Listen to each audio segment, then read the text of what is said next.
Welcome to Speed Round Sunday on the Parenting Roundabout podcast, where we share a mini episode from our past for your weekend listening pleasure. We'll be back tomorrow with a brand new episode.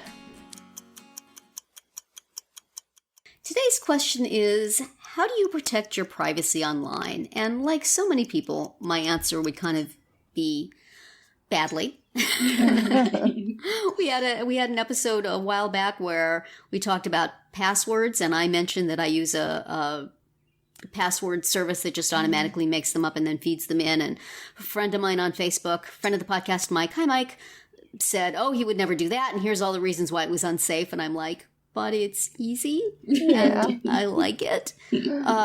So I was doing my taxes this year with TurboTax, and they kept trying to pitch this extra service I could pay for that included like an identity theft service that we can constantly check your identity and let you know if there's any problems. And I kept checking no. And then right at the very end, they just caught me in a weak moment and I said yes. And then I start getting all this stuff.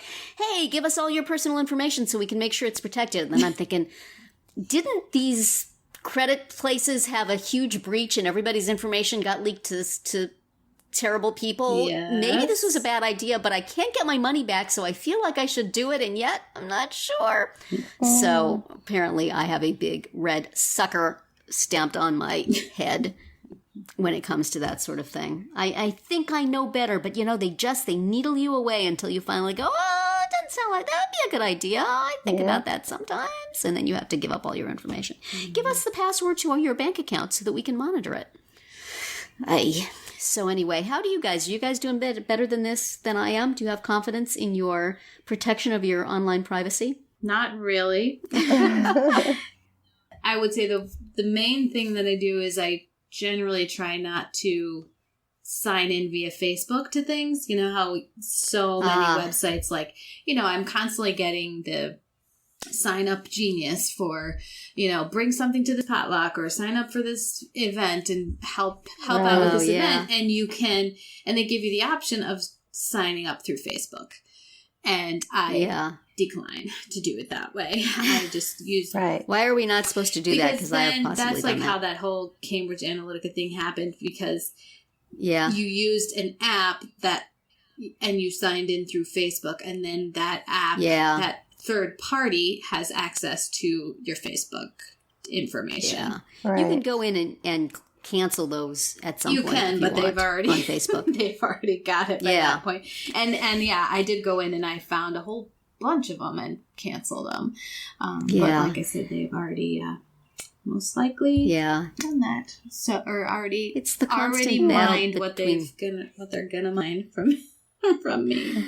Between convenience and protection. Yes. It's like, if you protect yourself enough, then you don't get any enjoyment out of the internet, then, I don't know. We all take calculated risks, I guess. How about you, Nicole? Oh, I know. That's a tough one. School us in this. I can't, because I think I'm in the same situation as the both of you. I mean, I'm conscious of it, that I need to be careful of what I put online and the information that I give out and who I give it to and what I sign in with. I think I try not to sign in with Facebook as much as possible, but then I go and sign in with my Google Plus. So it doesn't really make it's so easy. It's so easy. They make it so easy. Just yesterday, I was trying to do something and it kept asking for my birthday. And I was like, you don't need my birthday. So I gave like the same year, but a different day, just because I'm like, why do you need this? You don't.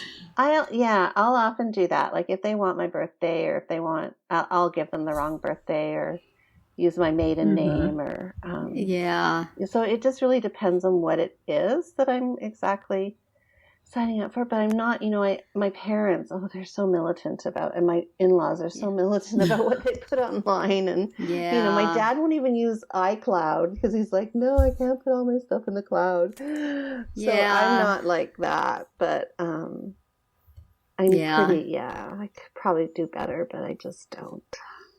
Yeah, I have people in my family, too, who are like just not doing anything because they're so nervous about it. And it's like, well, everything in life is risk. You could go out the door and get hit by a car.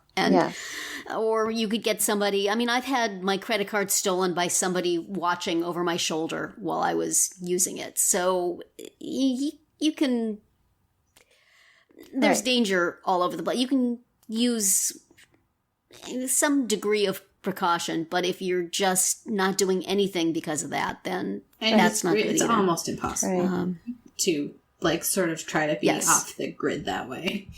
Yeah. That's what I tell myself anyway. My parents' neighbor, he is not online at all. Like, he does not use the internet. He doesn't. Yeah. It's not a part of his life. He doesn't even email. Wow. I don't know. He probably plays card games and does puzzles instead. That's right. Probably has a perfectly happy life. But,